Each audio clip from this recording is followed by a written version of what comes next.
Antes que eu me esqueça, e vocês também, deem likes aqui, digo eu,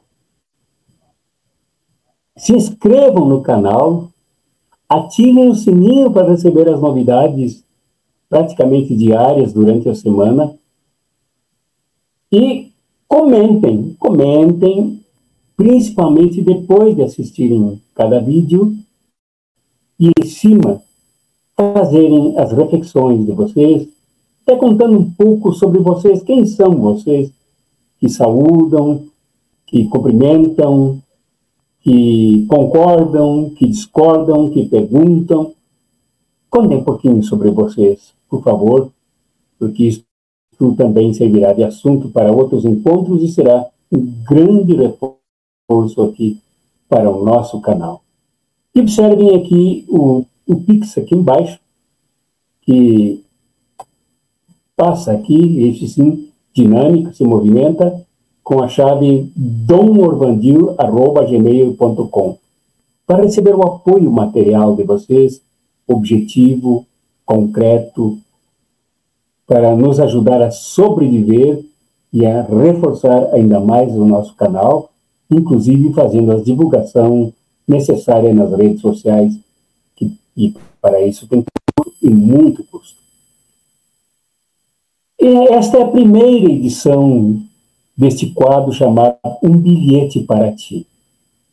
E eu a dedico à minha querida amiga, minha irmã, professora Yolanda Zambuja, lá de Uruguaiana, Rio Grande do Sul. Primeiro, para agradecer por a senhora ter mandado aquele relato do entregador de jornais. Quando ele, chocado, narra a história do senhor David.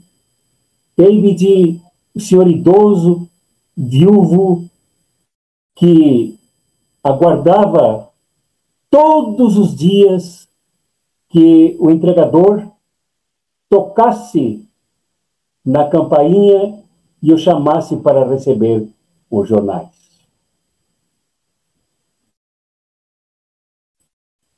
O entregador reclamou que ele bloqueara a caixinha de receber correspondências. Ele disse: sim, fui eu que bloqueei, porque eu prefiro que o senhor bata aqui para eu ter com quem conversar, porque o jornal mesmo eu não leio, jogo ali em cima do sofá e ali permanece, porque eu preciso conversar, eu preciso de gente. E, por favor, faça isso todos os dias. Se precisar, eu pago mais uma taxa para que o senhor faça a entrega do jornal. E assim eu tenha com quem falar diariamente. E, por favor, se algum dia o senhor tocar na campainha e ninguém atender, eu lhe passarei o número do telefone do meu filho, que mora à distância, mora no exterior. Estuda e trabalha lá para que o senhor avise que eu provavelmente morri. Disse isto com lágrimas nos olhos, o senhor David. É uma situação, professor Yolanda, que demonstra a condição em que vivem milhões de idosos, homens e mulheres, por todo o mundo. Numa situação de abandono, de esquecimento por parte dos próprios familiares que têm que seguir as suas vidas. Então, eu lhe agradeço por isso. E, aliás, lhe digo e a todos e a todas que posto aqui embaixo nos detalhes, o link do site Cartas Proféticas para que vocês acessem um bilhete que escrevi para a senhora com mais detalhes e que dedico também a todos os idosos e idosas com indicação de caminho a seguir para a superação e libertação deste peso da amargura que é a velhice solitária. E também posto nesta mesma página esta narrativa do entregador de jornais e também uma pesquisa sobre as imensas possibilidades que a ciência descobre de que são detentores os idosos. Vale a pena ler. Nesse sentido, professor Yolanda, a senhora tem um alcance enorme numa vida rica de uma história de dedicação, coisa que é recomendável para as pessoas mais velhas. As pessoas envelhecem como sempre viveram. E se a senhora sempre viveu preocupada em não só pé, mas ocupada com o próximo, através da sua tarefa, da sua missão, da sua entrega à educação, notadamente através da arte teatral, cênica, pinturas, enfim, essa diversidade enorme que a arte tem para comunicar pessoas, comunicar subjetividades, comunicar sensibilidade, comunicar visão de mundo e situar-se no meio do mundo. A senhora existiu. A senhora reuniu um potencial de energia extraordinário para vencer vários obstáculos, inclusive os seus 4 AVCs, se precavendo e preparando para evitar o 5º. Professor Yolanda, nesse bilhete eu aproveito para lhe dizer que há muitas pessoas que não sofrem desta solidão terrível, neurótica e pesada, como foi a amargura do senhor David. Porque elas têm uma causa a seguir. Já dizia o filósofo Antônio Gramsci que a perenidade da nossa alma permanecerá em nossas obras. É ali que somos eternos. E a senhora tem uma alma eterna na educação, na arte, na convivência alegre, com um sorriso escancarado, profundo e envolvente com as pessoas com quem a senhora conviveu e convive até hoje no recôndito da sua casa, neste bairro aí em Uruguaiana, Rio Grande do Sul. São nas obras. É nas obras que a alma se revolve enquanto se vive e se revolverá depois, quando os nossos órgãos não mais responderem existencialmente pela nossa história. Inclusive, as nossas obras nos possibilitam que a nossa história, que começou independente da nossa vontade, que iniciou independente da nossa intervenção, guiada por outras pessoas, a começar pelos familiares, e depois os que se somaram na caminhada, e que muitas vezes essa história que fica para a humanidade, quer sejamos nós aqueles que portam uma certa importância sociocultural, quer na nossa humilde contribuição pelo bem dos outros, a nossa história lá no início pode ter sido errada. Não há mais como mudarmos o início. Não há mais como mudarmos aquilo que começou errado, se assim foi, o que não é o seu caso.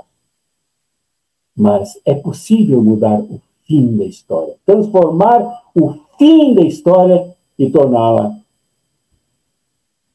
fértil, resistente, frutífera, boa e justa para a humanidade, e não há o que não vá para a humanidade, principalmente para aquelas faces, aquelas vidas que nos tangem, que nos tocam, desde a chegada ao nosso olhar, a nossa escuta, as nossas apalpadelas, aos nossos sorrisos, as nossas caminhadas, até mesmo aqueles instantes em que a nossa vida continuará graças às mudanças que nós podemos e devemos promover. E nesse sentido, a senhora tem testemunhos mil para dar, para compartilhar. Eu aqui recolho um testemunho.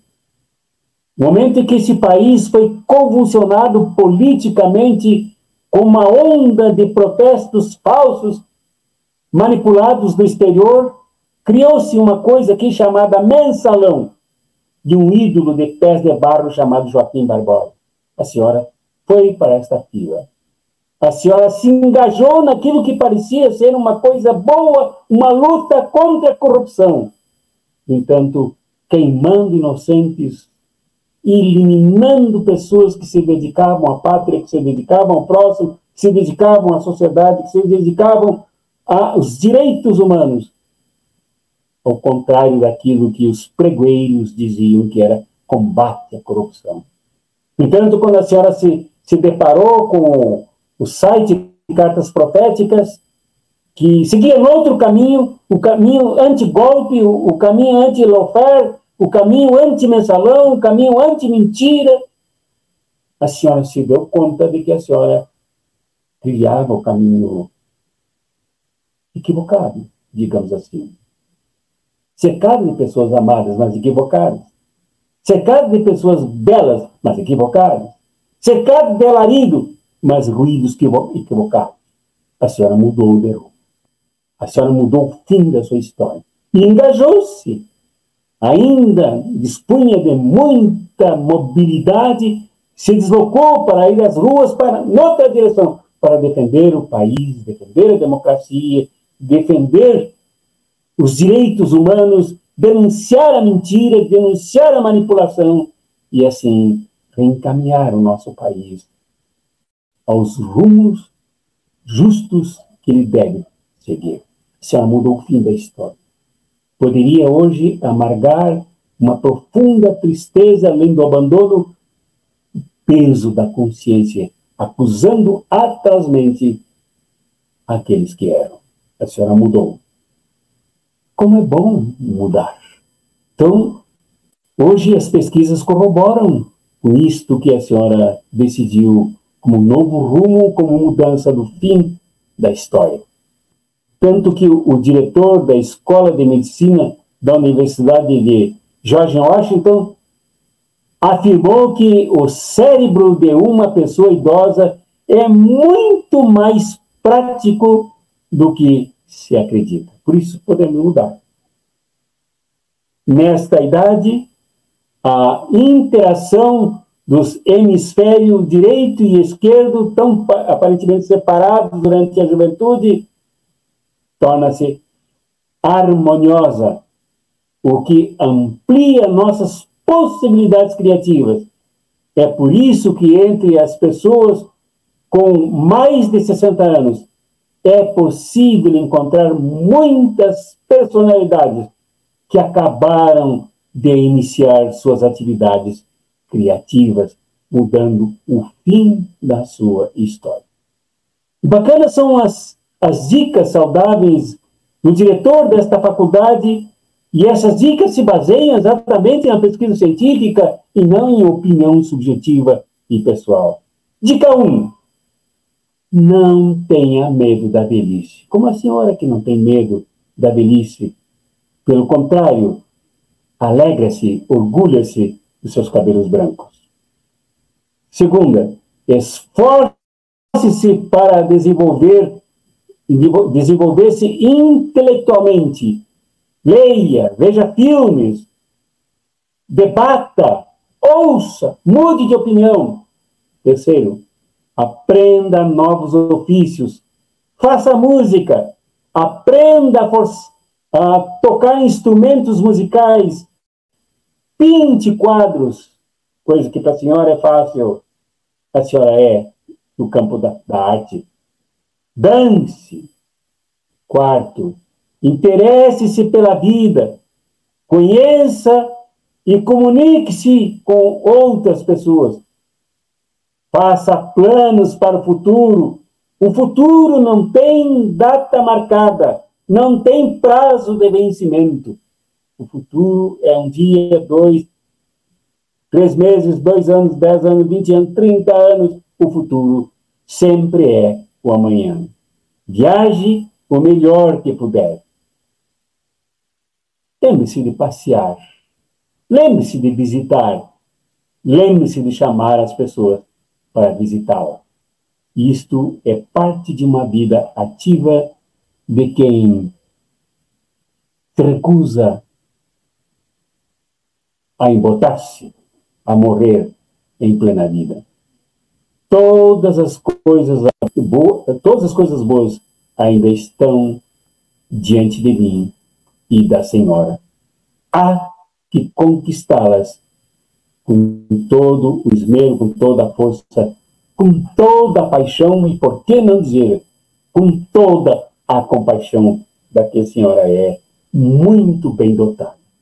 Este é um bilhete para ti, minha amiga, professora Yolanda Zambuja, e para todas as pessoas que se sentirem tocadas para compartilhar esta mensagem, esta reflexão.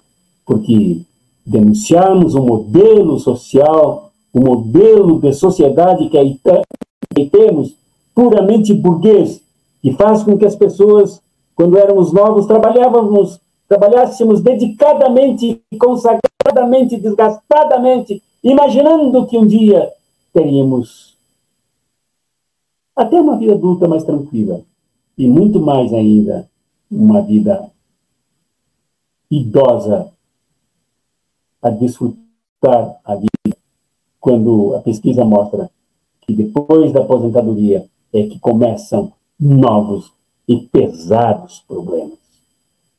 Então, é preciso que nós identifiquemos que a causa dessa situação toda, do abandono, como o caso do senhor David, é a burguesa, que joga as pessoas num desgaste produtivo sem compartilha de frutos, sem retorno do seu trabalho, no mínimo sem retorno justo. Então, a nossa luta, professora Yolanda, ainda é e será até o final dos nossos dias e do nosso poder de respiração, para a mudança dessa sociedade, para que as pessoas tenham tempo de se visitar, tenham tempo de se amar, tenham tempo de se encontrar, tenham tempo de compartilhar pensamentos, escrever poemas, olhar para o céu, olhar para as montanhas, viver com felicidade. Assim, denunciando essa sociedade, somos proféticas. E ao lutarmos pela mudança desse modelo, somos revolucionários.